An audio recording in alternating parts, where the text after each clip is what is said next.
They found Maria's body at the foot of the staircase on a quiet Saturday afternoon.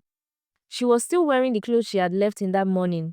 For her extra lessons, a white t-shirt and dark jeans, now stained with blood. One slipper had come off. Her body lay twisted at the foot of the stairs, head resting awkwardly on the last step. Her hand was cold like she had tried to hold on to something. Blood pooled beneath her head and streaked the nearby wall. Her eyes were closed, almost like she was asleep. But nothing about it looked like an accident. Some had intentionally killed her. The first person to scream was the house help, Peace. She had just returned from the market and was heading inside to keep the foodstuffs when she saw Maria. At first, she dropped the bag and ran. The driver, Musa, came in shortly after. He dropped the car keys and froze when he saw the scene. The cook, Mama Ejiro, arrived minutes later. Nobody touched the body. Nobody moved her. Nobody knew what to do. The police were called. Maria was just 16, the only daughter of Chief and Mrs. Bakari. She was smart and friendly. Everyone in the neighborhood liked her. She went to one of the best private schools in town and usually spent her weekends at lessons or volunteering with her mother's charity foundation. She had no known enemies, no strange friends, no risky behavior. So, how did she end up dead on the stairs of her own home?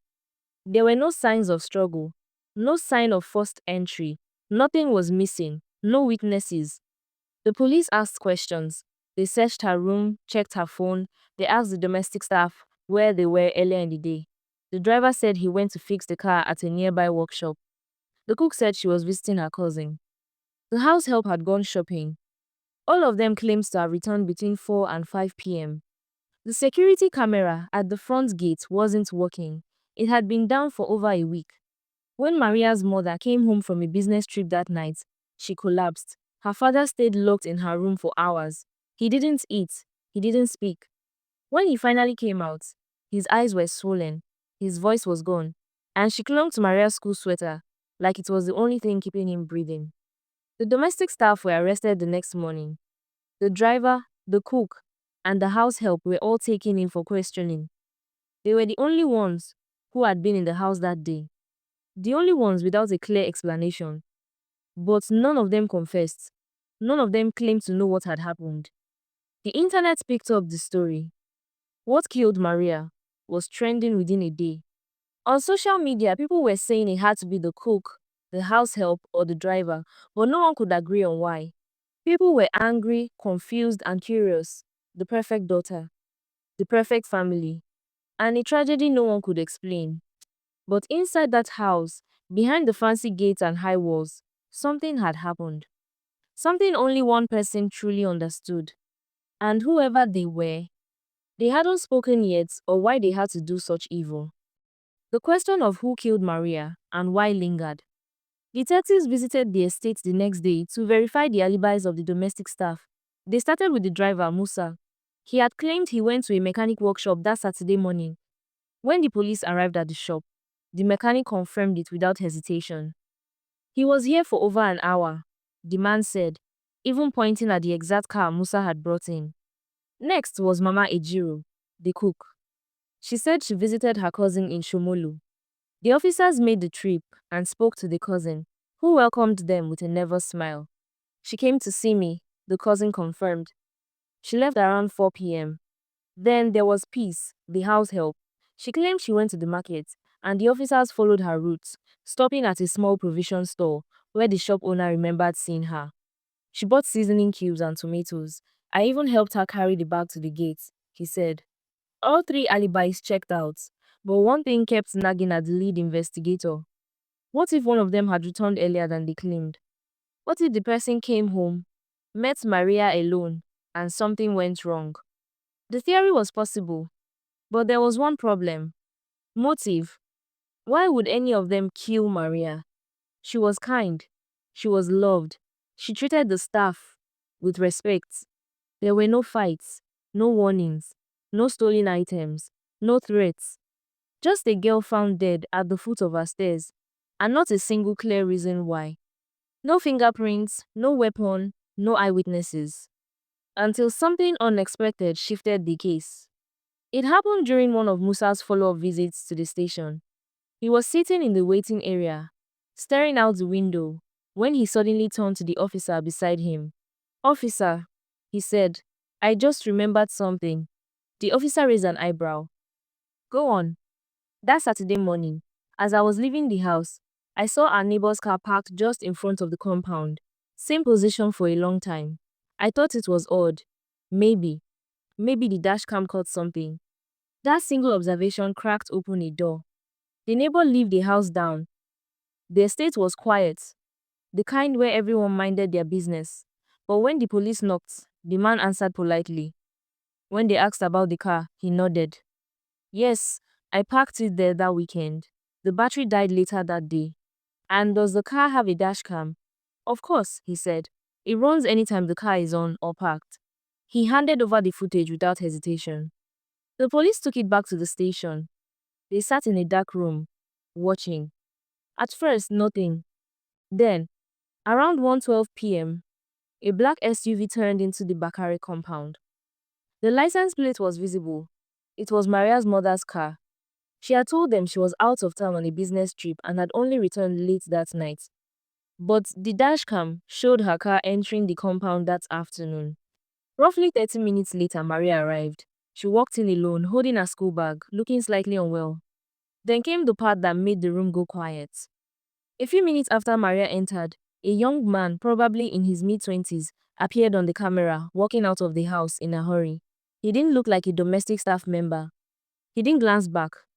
He just walked fast, like he didn't want to be seen. And then, at 2:06 p.m., the black SUV reversed slowly out of the compound and drove off.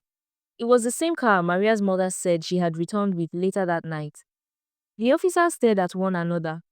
If her car was already in the compound that afternoon, if a man had left the house before she did, then why did she lie? Why did she say she wasn't there? What was she hiding? And most importantly, who was the man? The police were getting closer to the person who killed Maria. Maria's mother was invited to the station the next morning. When the investigators asked why she had lied about not being home until late that night, she simply said she had come back briefly to pick up something and didn't want unnecessary attention. The investigators exchanged puzzled glances. It didn't make sense. Why would a grieving mother lie about something that could help them find her daughter's killer? Then they asked about the young man, who had left the compound shortly after Maria arrived. She said he was one of her staff from the office, and he had come along with her to help carry a few things. She added that when she returned home that afternoon, Maria wasn't in the house. That was when the investigators knew something was wrong. The timelines didn't add up. So they showed her the dashcam footage. She watched it in silence. The car entering the compound, Maria walking in 30 minutes later, the young man leaving hurriedly, and then her car driving out. Her eyes flickered, but she didn't say anything. The police didn't press further. Instead, they detained her at the station and demanded the identity of the young man. He was tracked down and brought in for questioning that same day. At first, he denied knowing who she was, but after hours of interrogation and pressure, his resistance broke. His confession stunned the investigators. He wasn't her staff. He was her lover. Maria had walked in on them that Saturday afternoon, in a moment no child should ever witness. Her mother had panicked and the young man had quickly left the house to avoid a scene. Maria, heartbroken and shaking, had gone straight to her room. She was in shock, not just because of the betrayal, but because everything she thought she knew about her family had just collapsed in front of her eyes. She confronted her mother, asking how she could do something so shameful to her father, a man who had never given them any reason to doubt his loyalty. Her mother had followed her upstairs, knocking on her door, begging to explain. She pleaded, apologized, promised that it wasn't what it looked like. Maria eventually stormed out of the room in tears, shouting that she hated her. She was halfway down the stairs when it happened. Her mother, overwhelmed by panic and rage, pushed her. Maria tumbled violently down the staircase, hitting her head on the tiled floor below. But she didn't die. She was still conscious, barely able to move. Her mother, desperate and terrified of what would happen if her husband ever found out the truth, did the unthinkable. She walked down the stairs, took off her heel, and struck her daughter in the head again and again until she stopped moving. She cleaned herself up, staged her alibi, and left the house, making sure she wouldn't be present when the staff returned. Maria's father came back with an ambulance, and police after Mama Ejiro called him to report the incident. He found Maria lying there, bloodied and barely breathing. She had lost a lot of blood, but she was still alive. Just before she lost consciousness, Maria told him not to let anyone know she was alive, not even her mother. She tried to explain why, but her words were fading fast, and before she could finish, her body gave in. Her father told everyone she was dead. While investigators scrambled for answers, Maria lay in a private room under heavy protection. Her mother never suspected a thing. She wailed, gave statements, played the grieving wife and mother. She even visited the hospital once, which was when she was told Maria was dead. But she didn't know the truth, because while investigations were going on, she thought Maria was in the morgue. The girl she had tried to silence forever was still breathing. Weeks later, the truth came out. Her confession, combined with the dashcam footage and the young man's statements, led to her conviction. She was sentenced to prison for attempted murder. The courtroom was filled with gasps. Her husband sat still, holding back tears. He had loved her. He had trusted her with the child he once cradled alone. She was the woman he married a year after losing his wife in childbirth, a stepmother who had raised Maria like her own. And now, she was being sentenced for trying to kill her. Maria regained consciousness days after the sentencing. She didn't say much at first. She barely ate. Her eyes were open, but the light in them was dimmed. Months passed and she recovered slowly, with her father always by her side. Then, one morning, she asked her father for one thing: to visit her mother in prison. No one could understand why, but he took her anyway. She sat across from the woman who had raised her, the woman who had hugged her through her first heartbreak, packed her lunch every school day, tied her hair every day, the same woman who had tried to end her life.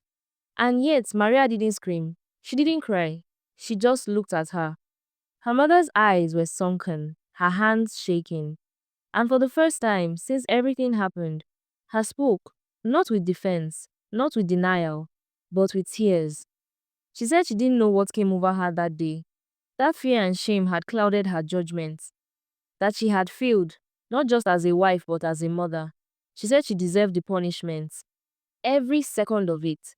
But still, she loved Maria. She woke up every day haunted by what she had done.